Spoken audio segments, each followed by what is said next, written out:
In a quiet New Hampshire forest, two rusted steel drums hold a sinister secret that will eventually revolutionize forensic science and expose a serial killer. On November 10, 1985, two young hunters walked through the dense foliage of Brook State Park near Allenstown, searching for small game in the brush. Near the foundation of an abandoned, burned-down store, the boys notice a large 55-gallon industrial steel drum partially concealed by overgrown branches and fallen leaves.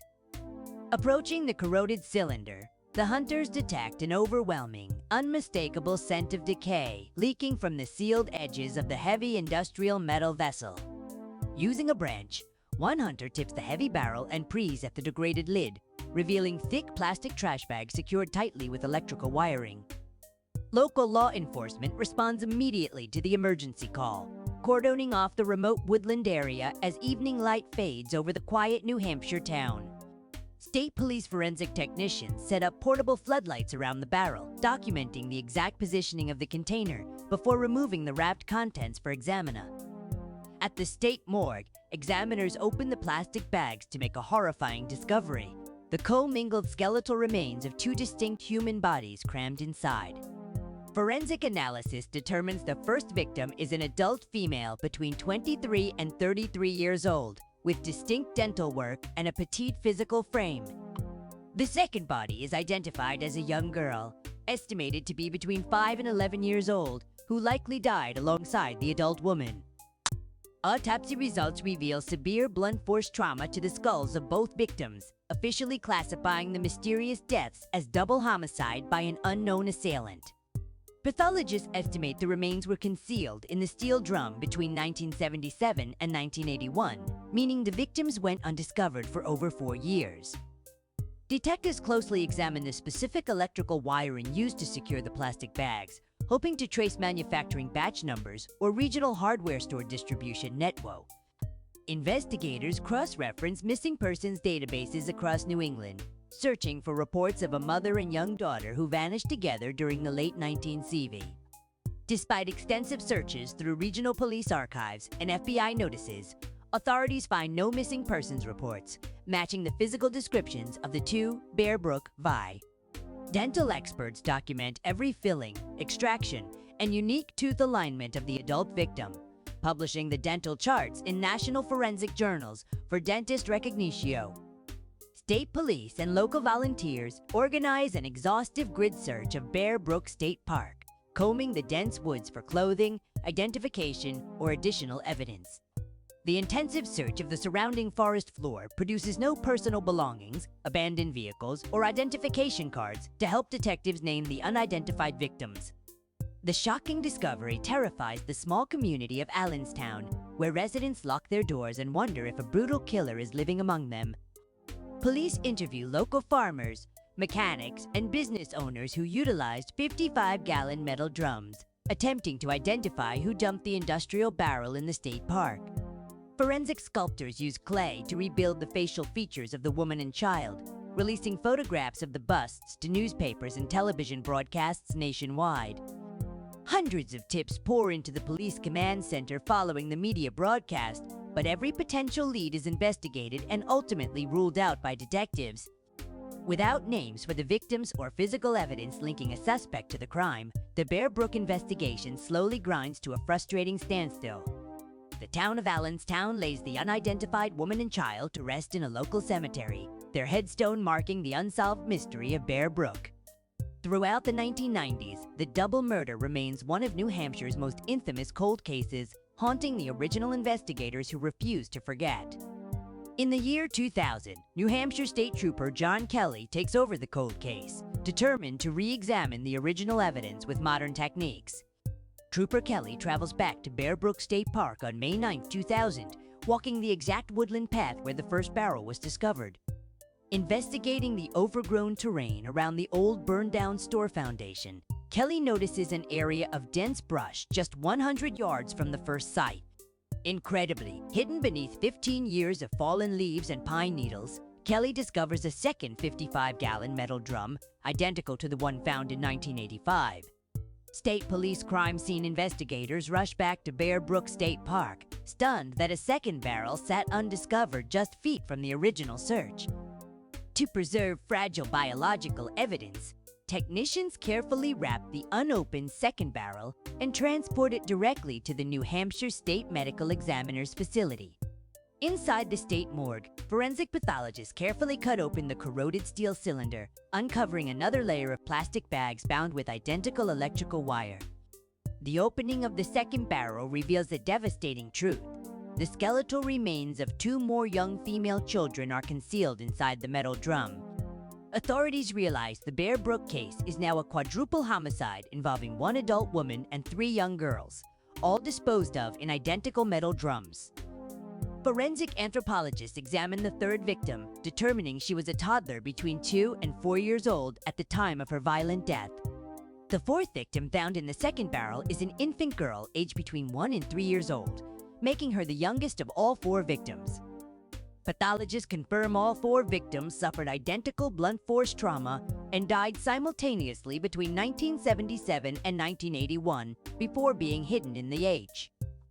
The public and media question how investigators missed the second barrel during the 1985 search, despite it sitting just 100 yards away. State police explain that thick brush, fallen trees, and the lack of scent after 15 years made the second barrel virtually invisible during early searches. With the advent of modern DNA profiling in the early 2000s, scientists extract mitochondrial DNA samples from the bones of all 4 victims. Genetic testing produces a major breakthrough. Mitochondrial DNA proves the adult woman is the biological mother of the oldest girl and the youngest infant girl. In a stunning twist, DNA reveals the middle child, aged 2 to 4, bears no biological relationship to the adult woman or the other 2 girls. Investigators are puzzled by the unrelated middle child, theorizing she could be a stepchild, a foster child, or the daughter of the unidentified killer. In 2009, scientists performed chemical isotope analysis on the victims' teeth and bone minerals to determine where they lived before their murders. Oxygen isotope signatures in the enamel indicate the woman and her 2 daughters lived in the Midwest or West Coast before moving to New England. Isotope analysis shows the unrelated middle child spent most of her short life living in the Northeast, possibly right in New Hampshire or Massachusetts. The National Center for Missing and Exploited Children joins the investigation, creating advanced digital facial reconstructions of all 3 young girls for national distribution. Law enforcement erects billboards along New England highways displaying the digital faces of the victims, hoping a passing driver will recognize the missing family. Major television programs broadcast the Bear Brook mystery to millions of viewers across America, generating thousands of tips but no confirmed identifications.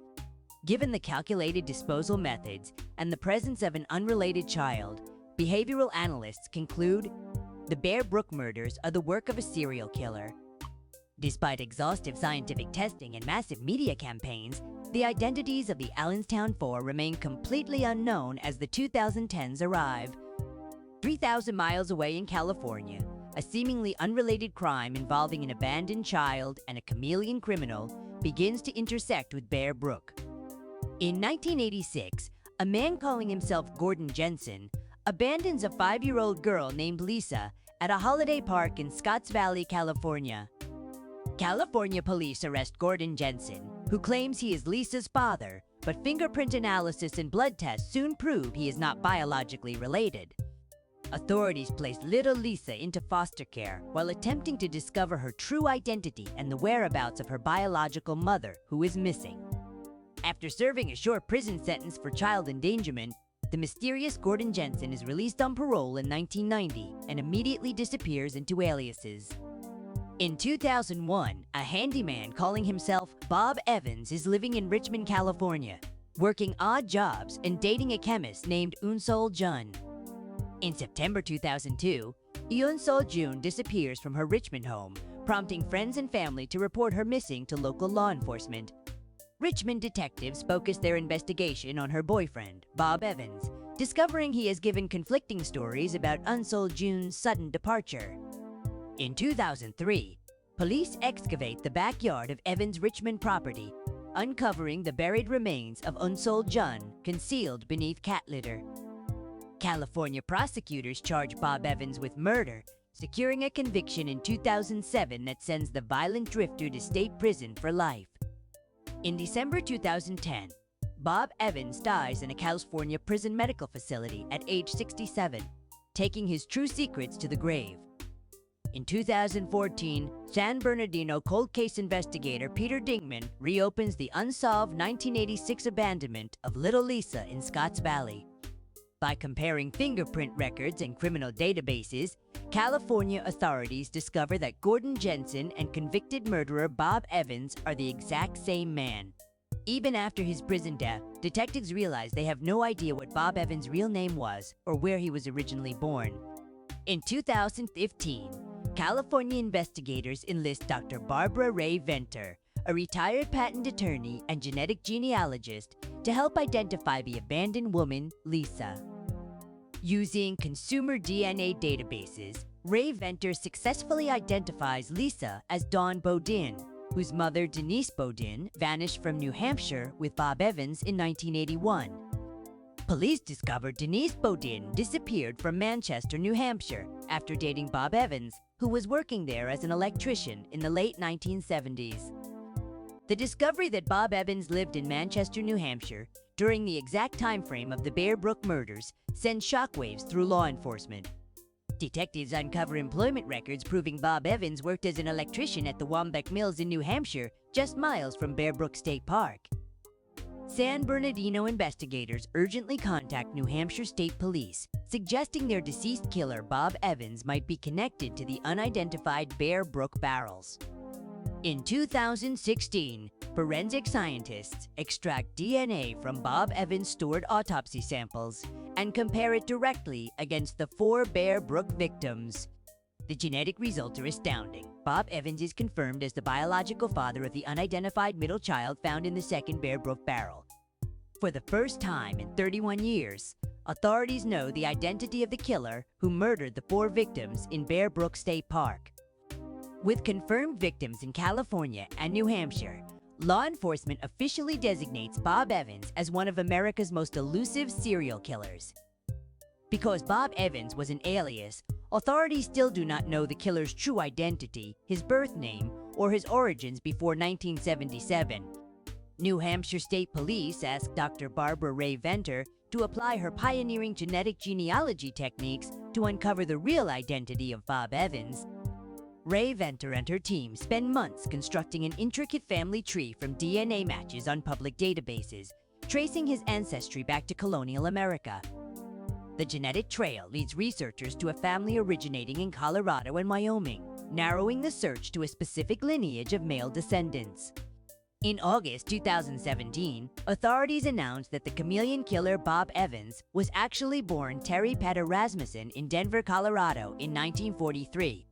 Military records reveal Rasmussen served in the United States Navy as an electrician from 1961 to 1967 before beginning his life of crime. Rasmussen married and had 4 children in Phoenix, Arizona, but abandoned his family in 1975 after his wife left him due to abuse. Police locate Rasmussen's adult children in Arizona, who provide DNA samples confirming that their long-missing father was indeed the notorious Bear Brook murderer. After abandoning his Arizona family in 1975, Rasmussen traveled across the country using aliases, eventually arriving in New Hampshire by late 1977. With the killer identified as Terry Rasmussen, researchers faced their biggest challenge, identifying the woman and 2 girls who died with his daughter. Dr. Ray Venter uploads the DNA profiles of the adult woman and her 2 daughters to public genealogy registries to search for distant genetic cousins. The genetic search locates distant cousins living in Mississippi and Texas, giving genealogists a starting point to trace the victims' family branches. Researchers spend thousands of hours building family trees forward from the 1900s, looking for a woman who disappeared with 2 young children around 1970. In October 2018, a relative uploads their DNA to a public database, producing a direct match that links to a California family. Genealogists contact a woman in California who reveals that her half-sister vanished with 2 young daughters during the Thanksgiving holiday season in 1978. On June 6, 2019, New Hampshire authorities convene a major press conference to announce they have officially identified 3 of the Bear Brook victims. The adult female victim found in the first barrel is officially identified as 24-year-old Marlise Elizabeth Honeychurch, born in 1954 in Connecticut. The oldest child found alongside Marlise in the first barrel is identified as her 7-year-old daughter, Marie Elizabeth Bond, born in 1971. The infant girl discovered in the second barrel is identified as Marlise's youngest daughter, Sarah Lynn McWaters, born in 1977 in California. Investigators reveal that Marlise Honeychurch lived in La Puente, California, where she raised her 2 daughters after going through 2 previous divorces. In the spring of 1978, Marlise met Terry Rasmussen in California, where he was working under the alias Terry Florence and dating locally. During Thanksgiving 1978, Marlise brought Rasmussen to her mother's home in La Puente, introducing him to her family as her new boyfriend. A heated argument broke out during the Thanksgiving gathering, causing Marlise to abruptly pack her belongings and drive away with Rasmussen and her 2 daughters. When Marlise drove away from her mother's house in November 1978, it was the final time her family ever saw her or the children alive. Family members explained that Marlise was an independent adult who had previously moved without contact, leading them to believe she had simply started a new life. Detectives traced Rasmussen's movements, proving he transported Marlise, Marie, and baby Sarah across the country to Allenstown, New Hampshire within months of their disappearance. Forensic timelines suggest Rasmussen murdered Marlise Honeychurch and her 2 daughters shortly after arriving in New Hampshire in early 1979. Utilizing electrical supplies from his job at the mill, Rasmussen bound his victims in plastic and concealed them inside the heavy industrial steel barrels. Rasmussen transported the heavy metal drums into the remote woods of Bear Brook State Park, leaving them near the abandoned store foundation where he hunted. After disposing of the bodies, Rasmussen continued living and working as an electrician in Manchester, dating local women without raising suspicion among his employers. While 3 victims are finally restored to their families, one devastating mystery still haunts detectives: the true identity of the middle child found in the second barrel. Because DNA proves Terry Rasmussen was her biological father, authorities know she was born between 1977 and 1978, but her name remains unknown. To identify the child, investigators must first discover who her biological mother was, a woman who likely encountered Rasmussen between 1976 and 1970. Law enforcement fears that Rasmussen murdered the middle child's mother before traveling to New Hampshire, leaving her body in an undiscovered location somewhere in America. Isotope testing indicates the unidentified child lived in New Hampshire, Massachusetts, or Maine, suggesting Rasmussen met her mother somewhere in the northeastern United States. Dr. Ray Venter continues analyzing DNA profiles from the unidentified child, hoping a maternal relative will take a commercial DNA test and unlock the mystery. New Hampshire State Police urge anyone who knew Terry Rasmussen, Bob Evans, or Gordon Jensen during the 1970s to come forward with information. Because Rasmussen traveled across Arizona, California, Texas, Oregon, and New Hampshire over 30 years, investigators suspect he is responsible for numerous additional unsolved. Among his known victims is Denise Bodine, the mother of abandoned baby Lisa, whose body has never been found since vanishing with Rasmussen in 1981. In recent years, FBI and state police teams have excavated former properties and basements where Rasmussen lived in Manchester, searching for Denise Bodine's remains. Despite intensive archaeological digs and radar scans around Rasmussen's former New Hampshire homes, investigators have not yet uncovered additional human remains or physical evidence. Beyond its tragic human toll, the resolution of the Bear Brook murders sparked an international revolution in how law enforcement investigates unidentified cold cases. The identification of Terry Rasmussen marked the first time in history that law enforcement used investigative genetic genealogy and public DNA databases to identify a criminal. The exact same genealogical method developed to identify Rasmussen was immediately applied by California authorities in 2018 to capture the notorious Golden State. Today, Over 500 previously unsolvable murders and unidentified body cases across the world have been successfully resolved using the pioneer techniques born from Bear Brew. Inspired by the Bear Brook breakthrough, the FBI and state police agencies nationwide have established specialized genetic genealogy units dedicated exclusively to solving historic. For the surviving relatives of Marlisa Honeychurch, Marie Vaughn, and Sarah McWaters, the scientific triumph brought answers after 40 years of agonizing uncertainty and grief. The town residents of Allenstown, New Hampshire, who cared for the unidentified graves for decades, continue to hold annual memorials honoring the Bear Brook victims. In late 2019, cemetery workers replaced the old anonymous headstone with a new granite monument permanently inscribing the true names of Marlise, Marie, and Sarah. Beside the named family members, a dedicated inscription remains for the unidentified middle child, waiting for the day science finally restores her rightful name. Investigative journalists have produced acclaimed podcasts and television documentaries exploring every angle of Bear Brook, keeping the search for the middle child's identity in T. To understand how Bear Brook was solved, scientists explain that analyzing hundreds of thousands of single nucleotide polymorphisms allows algorithms to identify third and fourth C. While early mitochondrial testing only showed maternal links, modern autosomal DNA analysis examines markers from both parents, allowing genealogists to rebuild complete family line. Because the remains were heavily decomposed after 4 years in the metal barrels, traditional forensic fingerprinting was impossible, leaving early investigators entirely dependent. The Bear Brook breakthrough was only possible because millions of ordinary citizens uploaded their genetic files to open-source platforms like GEDmatch to research their family tree. Following the Bear Brook and Golden State Killer identifications, intense legal debates erupted regarding individual privacy rights and law enforcement access to consumer genetic data. In response to privacy concerns, genetic testing companies implemented strict opt-in consent policies, requiring users to explicitly grant permission for police to access their fill.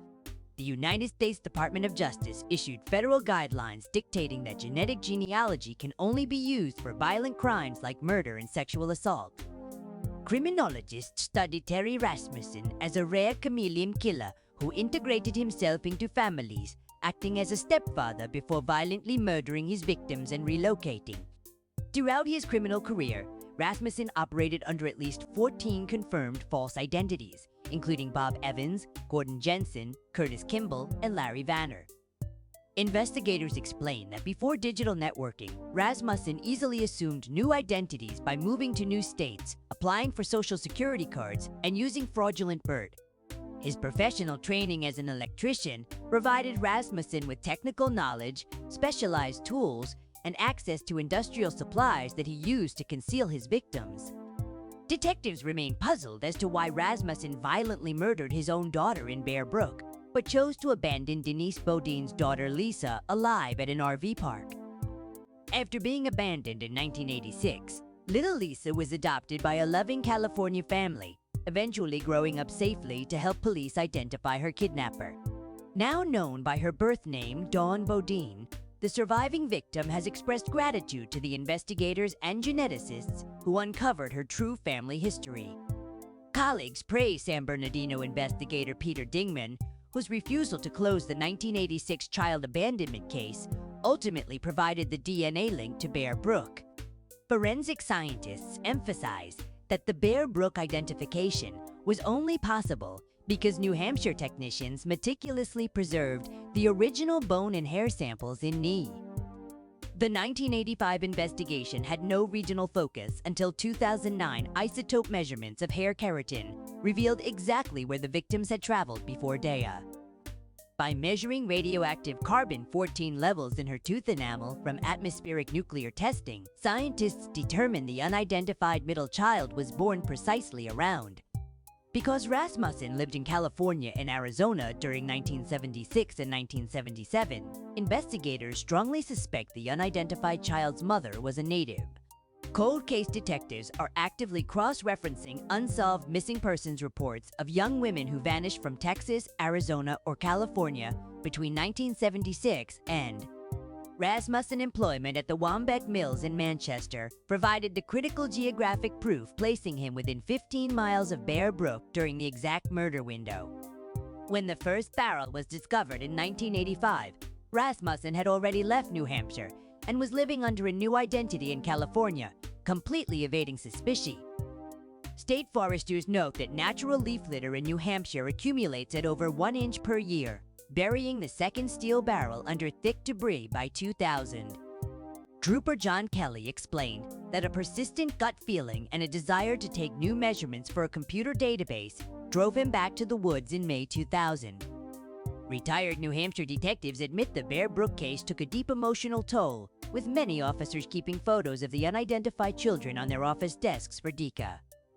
Instead of turning away from the horror, the residents of Allenstown embraced the unidentified victims as their own children, paying for their burial and maintenance.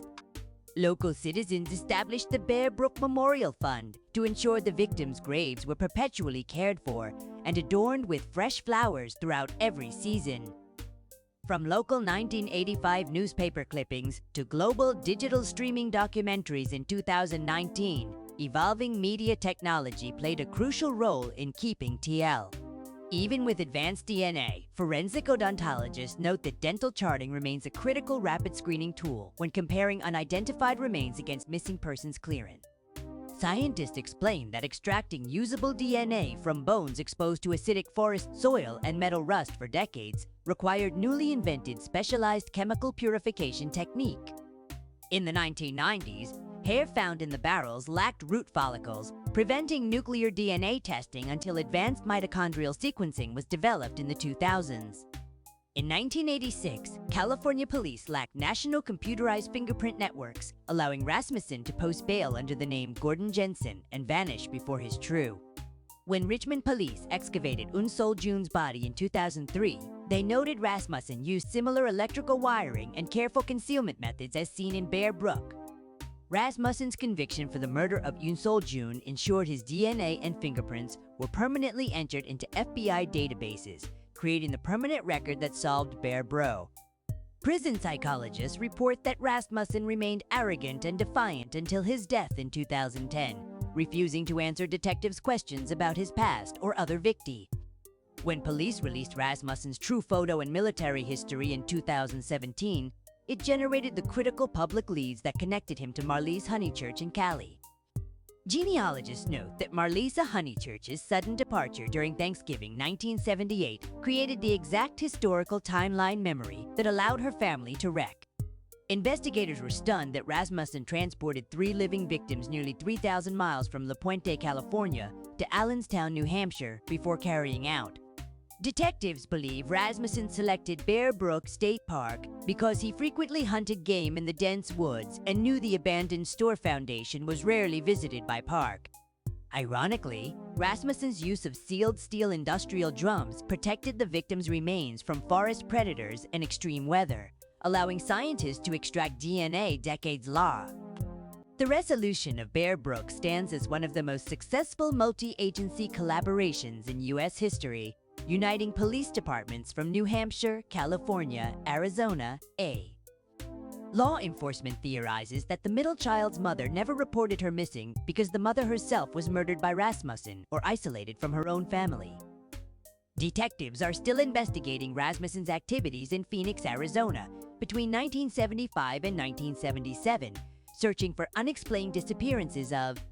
Because Rasmussen worked briefly in Texas during the mid-1970s, researchers are analyzing Texas birth registries from 1977 for infants born to unknown. Dr. Ray Venter explains that tracing the unidentified child is complicated by pedigree collapse and intermarriage in early American populations, requiring complex mathematical sort. Alongside official police genealogists, hundreds of dedicated amateur web sleuths and genetic genealogy volunteers continue to analyze public family trees to help name the Middle C. Universities across the world now include the Bear Brook case in forensic science curriculums as the definitive case study in multidisciplinary cold case investigation. Investigators emphasize that Unsol Jun, a brilliant California chemist murdered by Rasmussen in 2002, ultimately provided the forensic key that unlocked the entire BIA. When the Golden State Killer was arrested in 2018 using Ray Venter's technique, it instantly validated the Bear Brook methodology and prompted global adoption by P. Scientists explain that mitochondrial DNA only traces maternal lines without distinguishing specific individuals, which is why nuclear autosomal DNA was required to name the victim. The resolution of Bear Brook has prompted police departments nationwide to audit and preserve thousands of forgotten cold case biological samples for future genetic testing. New Hampshire State Police maintain an active telephone tip line and online portal dedicated exclusively to receiving information regarding Terry Rasmussen and his unidentified doe. Detectives believe someone in America possesses an old 1970s family photograph showing Terry Rasmussen with the unknown mother of the middle child waiting to be recognized. Dr. Barbara Ray Venter continues her groundbreaking work today, leading teams of genetic genealogists who volunteer their time to solve unidentified child cases across the United States. The ability to identify cold case killers after decades has inspired several U.S. states to review and eliminate statutes of limitations on concealing homicides and child abandonment. For investigators and citizens alike, restoring the true names, Marlisha, Marie, and Sarah, transformed anonymous forest victims back into human beings who are loved and missed. Dawn Baudin has become a symbol of resilience, sharing her story to promote child safety and support organizations dedicated to solving historical missing persons cases. The FBI Violent Criminal Apprehension Program played a crucial role by cross-referencing Rasmussen's unique modus operandi across thousands of unsolved homicides nationwide. Local historians note that Bear Brook State Park spans over 10,000 acres of rugged wilderness, making it an ideal hunting ground and concealment site for Rasmussen. When police searched Rasmussen's abandoned storage lockers in California, they recovered specialized electrical tools and wire types identical to those used in the New Hampshire MU. While the police CODIS database only stores genetic profiles of convicted criminals, public genealogy databases contain DNA from law-abiding citizens, creating vastly larger family.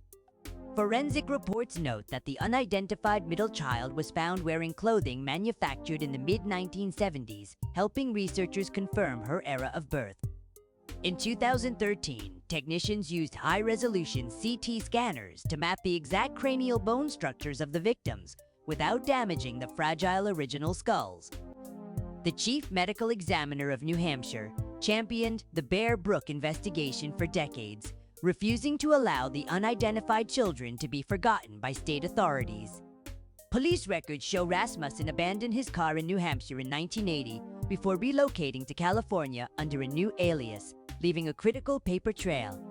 Surviving relatives of Marliese Honeychurch revealed they kept her name listed in family Bibles and searched telephone directories for 40 years, hoping she was alive.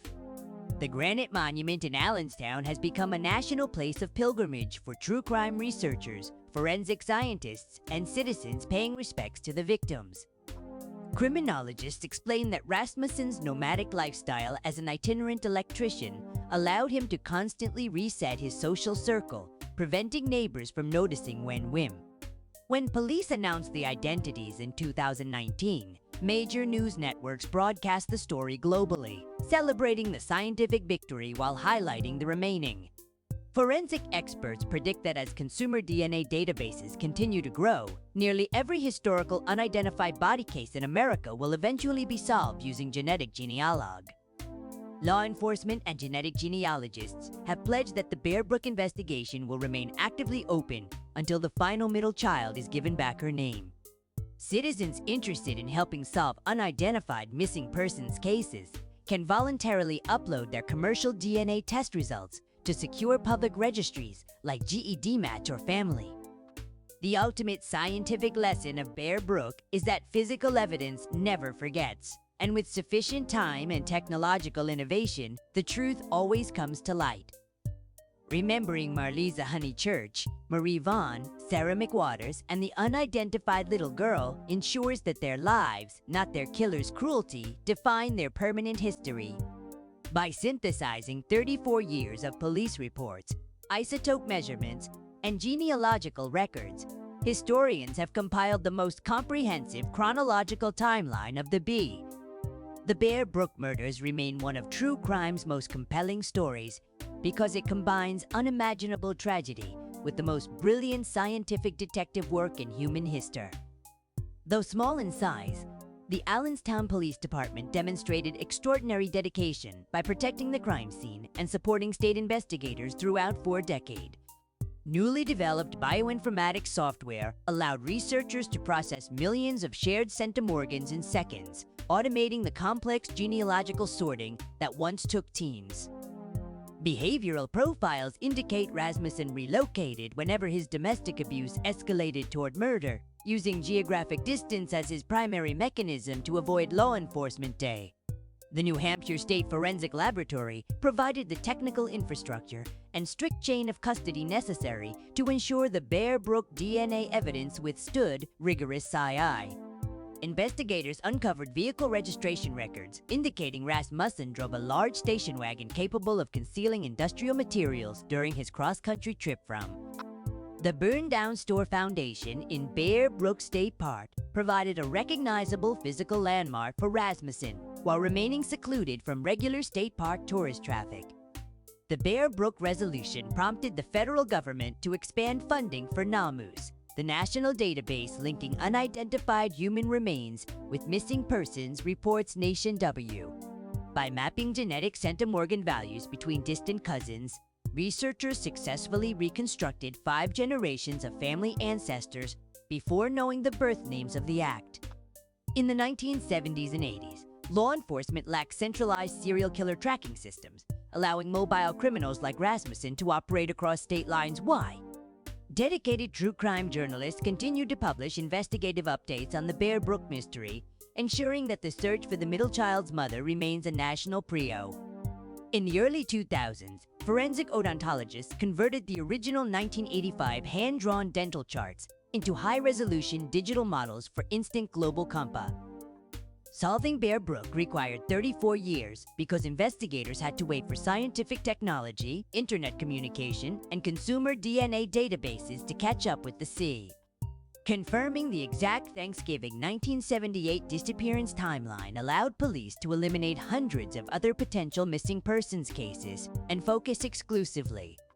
The complete nuclear and mitochondrial DNA sequence of the unidentified middle child is securely preserved in federal forensic servers, constantly screening new uploads for family. Witnesses who worked with Rasmussen in New Hampshire described him as a quiet, ordinary electrician who blended seamlessly into the background without drawing attention to his purse. Even during the darkest years, when leads evaporated entirely, New Hampshire cold case detectives maintained an unwavering belief that science would eventually name the Bear Brook V. Following their positive identification in 2019, surviving family members held a special memorial service in California to celebrate the lives of Marlise Marie A. Before DNA testing existed, forensic anthropologists provided the only scientific clues regarding the victims' ages, statures, and physical health by meticulously examining bone D. Investigators tracing Rasmussen's Social Security records found short-term electrical jobs across Arizona and Texas between 1974 and 1976, mapping. Law enforcement encourages the public to view the digital facial reconstruction of the unidentified middle child, hoping an older relative, neighbor, or teacher will recognize her. Despite the horrific nature of the crime, the Bear Brook investigation stands as a historic triumph of justice, proving that human ingenuity and perseverance can overcome decades-old. The primary lesson for modern law enforcement is that cold cases should never be closed or discarded, as tomorrow's scientific breakthroughs can solve yesterday's most impossible M-force. By finally learning the truth, the Honeychurch and McWaters families were able to reclaim their loved ones from the realm of anonymous true crime and restore their rightful family. Maintaining public awareness through news reports, documentaries, and social media ensures that the unsolved mystery of the middle child continues to reach new audiences who might. The discovery made by 2 hunters in Bear Brook State Park in November 1985 will forever remain a watershed moment in the history of American criminology. As science continues to advance, investigators remain confident that the genetic code stored in laboratory freezers will eventually reveal the name of Terry Rasmussen's unidentified. The complex resolution of Brook created a permanent international network of forensic pathologists, geneticists, and cold case detectives who regularly collaborate on complex. While genetic genealogy provided the names, investigators emphasized that traditional detective work, including interviewing witnesses and combing through paper employment archives.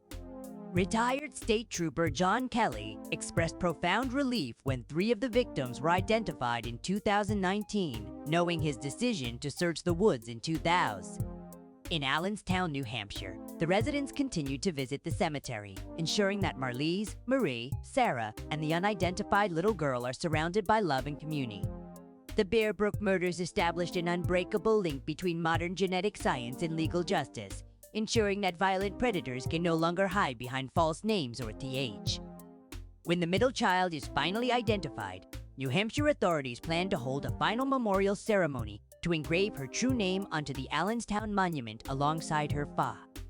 Ultimately, the Brook case stands as a historic monument to human perseverance, where decades of relentless dedication transformed an impossible forest mystery into a triumph.